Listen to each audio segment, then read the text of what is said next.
If someone had told me my wife's love of shopping would lead to the collapse of our marriage, I would have laughed and handed her my wallet.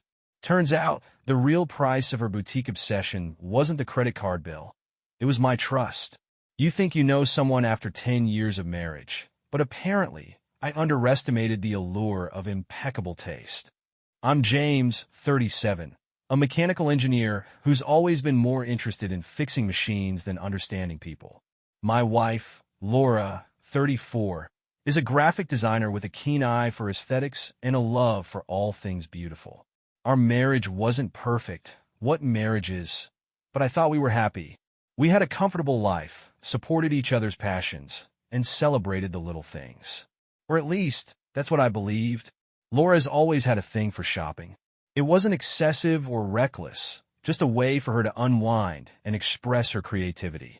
She loved finding unique pieces that reflected her personality, and I admired her ability to make even the simplest items look elegant. When she discovered a boutique called Bijou a few months ago, I didn't think much of it. Laura frequently cycled through hobbies and interests, so I assumed this was just another phase. At first, her enthusiasm for Bijou was charming.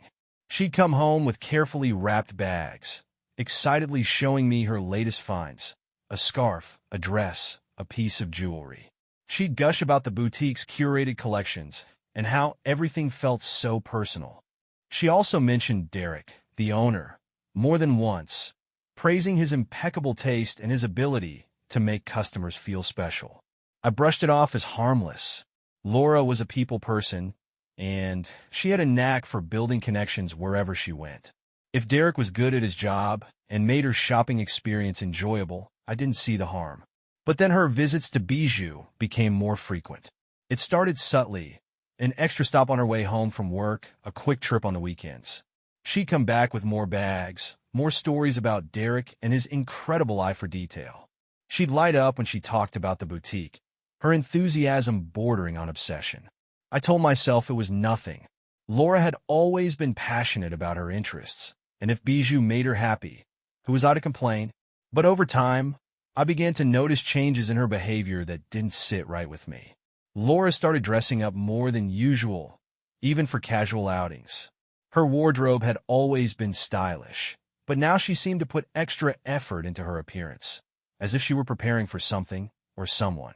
She also began spending more time on her phone, her face lighting up with smiles she didn't share with me. When I asked who she was texting, she'd brush it off, saying it was just a friend or a client.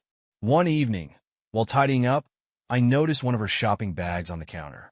It was from Bijou, and inside was a delicate necklace with a note attached. The note read, "You have a way of making everything shine." My chest tightened as I stared at the note. It was friendly on the surface, but the familiarity in Derek's words felt off. I didn't mention it to Laura, telling myself it was just a small token of appreciation from a shop owner to a loyal customer. But the unease lingered. Over the next few weeks, I started paying closer attention. Laura's visits to Bijou weren't just about shopping. They were about Derek. She mentioned him more frequently, her tone light, but her words tinged with admiration.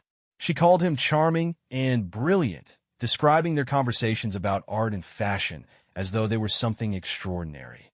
I began to feel like an outsider in my own marriage. Laura's excitement about Bijou overshadowed everything else. When we talked, her focus always seemed to drift back to the boutique or Derek. I wanted to believe it was nothing, that I was reading too much in her behavior, but the changes were hard to ignore. Then came the Saturday. She spent hours at Bijou, claiming she was helping Derek set up for an event. She came home glowing, her face flushed with excitement, and talked about how much fun she'd had. I asked why she was getting so involved with the boutique, and she brushed it off, saying it was just something to do in her free time. I didn't push further, but the knot in my stomach grew tighter. That night, as Laura slept beside me, I lay awake, replaying everything in my mind. The frequent visits, the changes in her behavior, the note from Derek, it all felt like pieces of a puzzle I didn't want to solve. I told myself I was overreacting, that I needed to trust her, but the doubt had already taken root. After that Saturday, the unease in my chest became impossible to ignore. Laura's behavior had shifted in subtle but significant ways, and every time she mentioned Bijou or Derek, my stomach tightened. I wanted to believe it was harmless, that her enthusiasm for the boutique and its owner was nothing more than a passing fascination. But deep down, I couldn't shake the feeling that something wasn't right. Her visits to Bijou became even more frequent. What started as a weekly indulgence had turned into a near-daily routine. She'd leave the house claiming she needed a quick break, or that Derek had new arrivals she wanted to check out. She always came back with something, a dress, a scarf, a bracelet, but it wasn't the purchases that bothered me. It was the way she carried herself afterward, glowing with an energy I hadn't seen in years. I tried to rationalize it. Maybe Bijou had become her escape, a place where she could unwind and feel appreciated. Maybe Derek was just a great salesman who knew how to make his customers feel special. But every time I saw one of his handwritten notes tucked into her shopping bags, my doubts grew. One evening, while Laura was in the shower, her phone buzzed on the kitchen counter. Normally, I wouldn't have thought twice about it, but something about the timing made me pause. The notification was from Derek, his name flashing on the screen like a warning light. I didn't open the message, but the knot in my stomach tightened. Why was he texting her? What could a boutique owner possibly need to discuss with a customer outside of business hours? The next day, I decided to stop by Bijou myself. Laura had mentioned she'd be working late, so I figured it was the perfect opportunity to see what the boutique was all about. I told myself it was just curiosity, that I wanted to understand why she was so drawn to this place. But the truth was, I was looking for answers. The boutique was even more intimate than I'd imagined. Soft lighting, elegant displays, and an atmosphere that felt more like a private gallery than a store.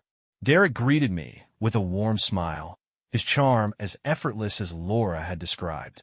He didn't seem surprised to see me, but there was a flicker of something in his eyes, recognition, maybe, that made me uneasy. As we talked, I couldn't help but notice how he spoke about Laura. His tone was casual, but there was a familiarity in his words that felt too personal. He mentioned how often she stopped by, how much he appreciated her support, and how they'd had wonderful conversations about art and design.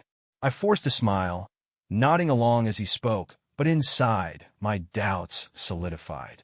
On my way out, I noticed a small notebook sitting on the counter. It was open to a page filled with neat, slanted handwriting. Derek's, I assumed. Scanning the page, I saw Laura's name, followed by a note about an upcoming event they were planning together.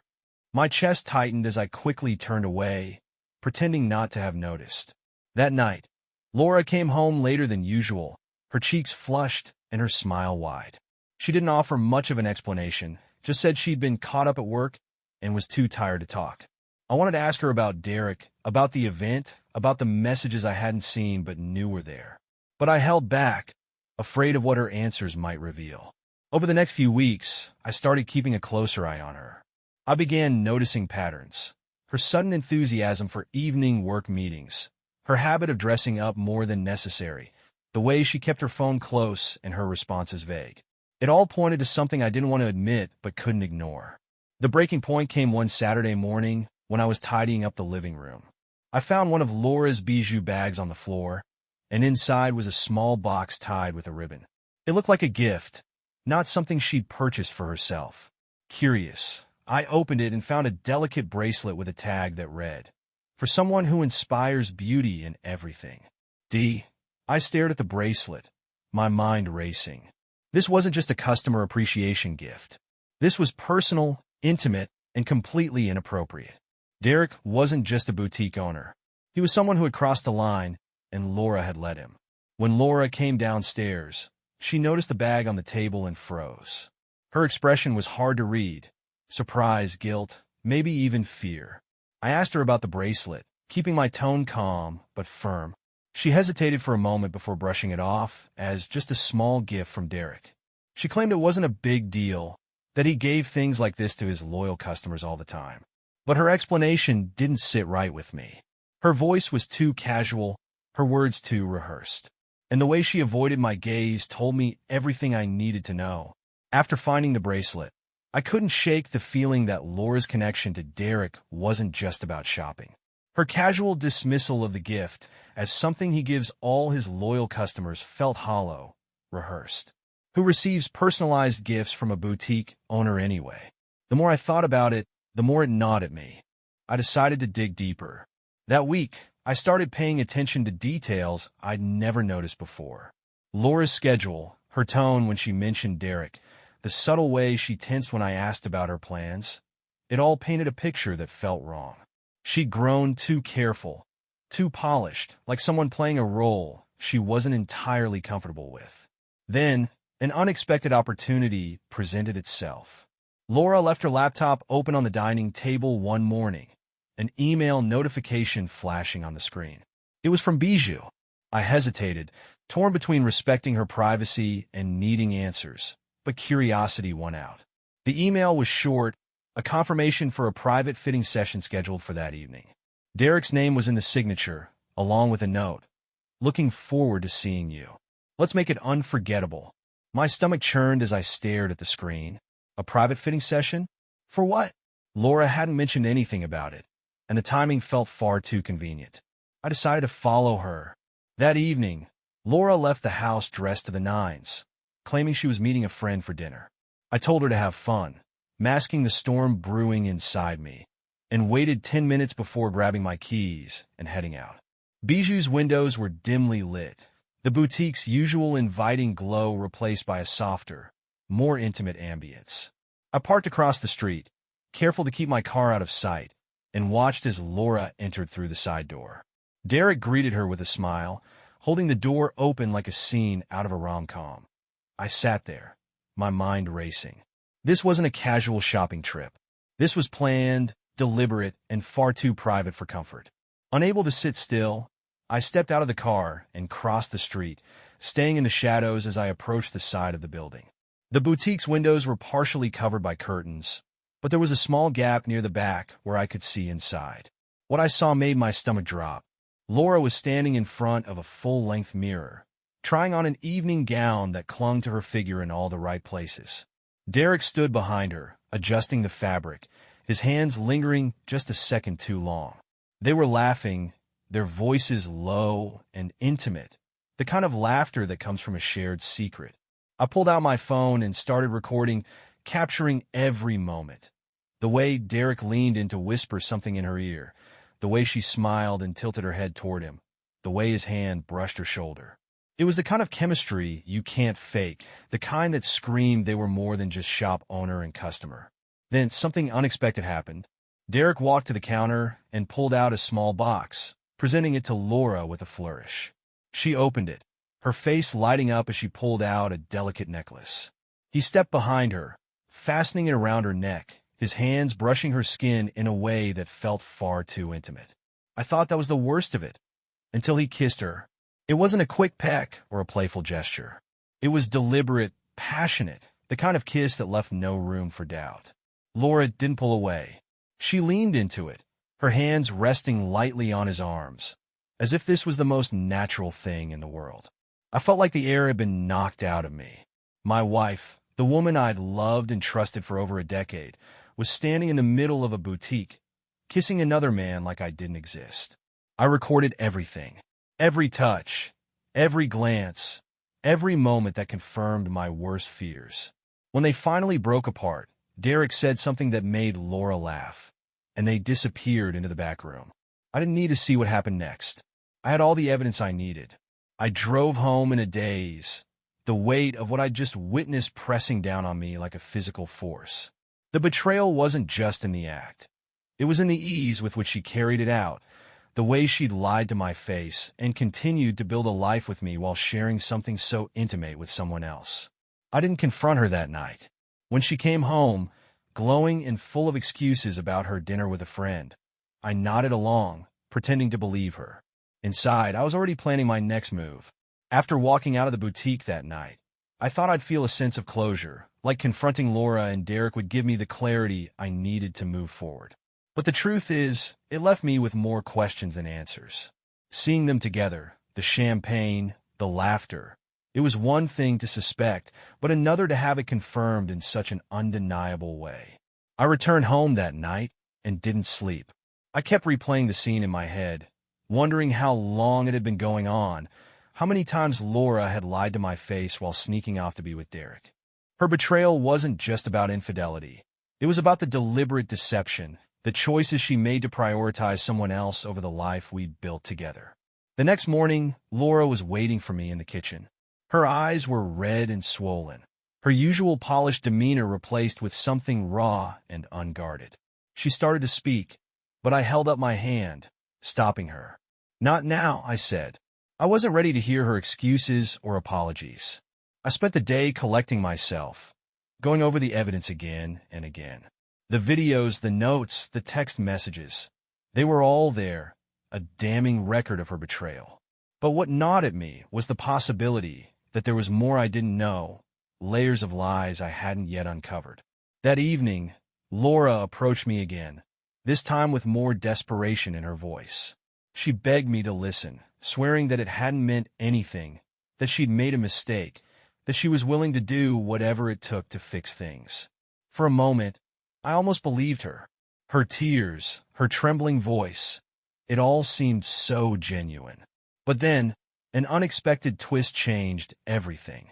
As Laura spoke, her phone buzzed on the counter. She glanced at it quickly, her face draining of color. I didn't need to ask who it was, I already knew. "Derek, answer it," I said, my voice cold and steady. She hesitated, her hand hovering over the phone before finally picking it up. I could see the panic in her eyes, the wheels turning as she tried to decide what to do.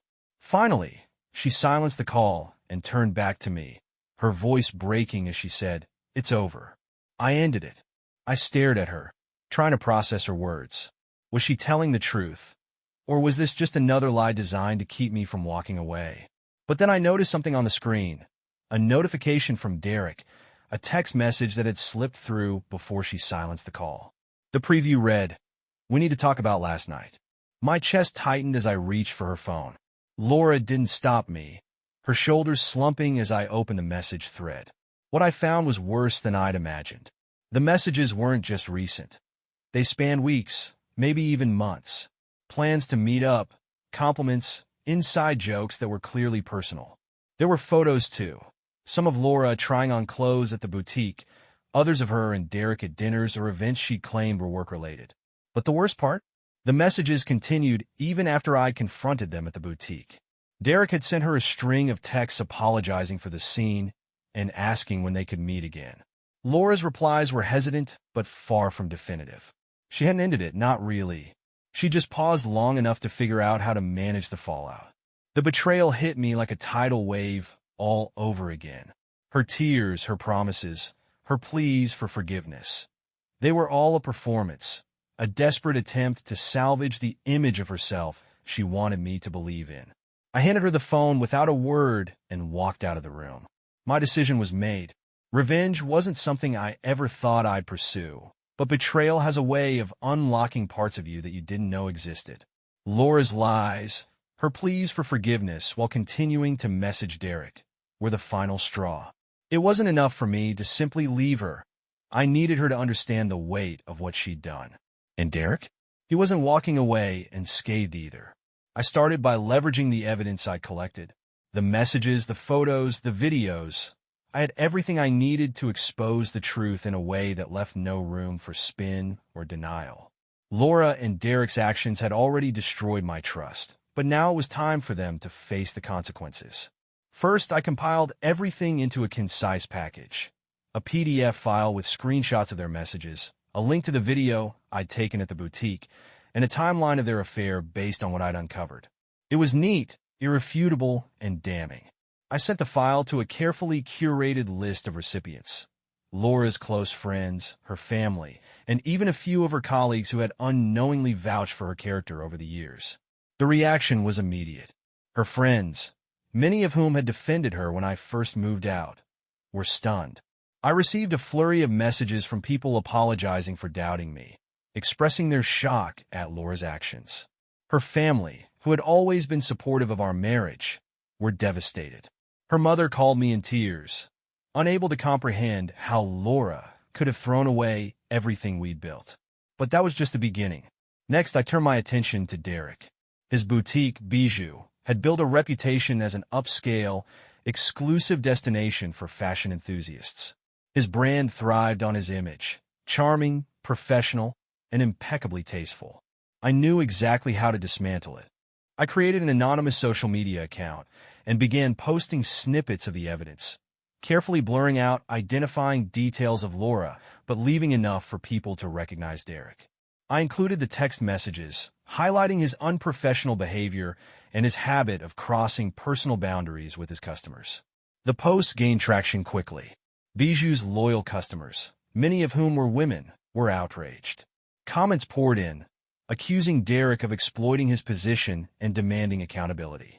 Within days, the boutique's reviews tanked and suppliers began pulling out of their partnerships. But the most satisfying moment came when I sent the full package of evidence to Derek's landlord. Bijou was a tenant in a high-profile shopping district, and the property management company had strict policies about maintaining the reputation of their tenants. I knew Derek's behavior violated those policies, and it wasn't long before the boutique received an eviction notice. Derek tried to reach out to me through Laura, begging me to stop. He claimed I was ruining his livelihood, that my actions were disproportionate to what had happened. But I didn't care. He had been a willing participant in the destruction of my marriage, and now he was facing the consequences of his choices. As for Laura, the fallout hit her hard. With her friends and family aware of the truth, she lost the support system she'd relied on. Her colleagues began treating her differently, and the social circles she'd once thrived in became cold and distant.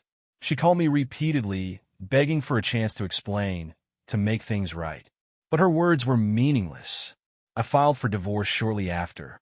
The process was swift, thanks to the overwhelming evidence I had.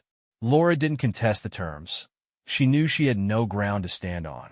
She moved out of our home, leaving behind the life she'd destroyed with her selfishness. By the end of it all, I felt a sense of closure. Revenge didn't erase the pain of her betrayal, but it gave me the strength to move forward. I wasn't the man who ignored the red flags, who doubted his instincts, or who let himself be blindsided by someone he trusted. I was someone who took control, who refused to let betrayal define his story. Today, I'm rebuilding my life on my terms, free from lies and deceit. Laura and Derek's choices cost them everything, but they gave me the clarity to move forward. Better days are ahead, and I'm ready for them.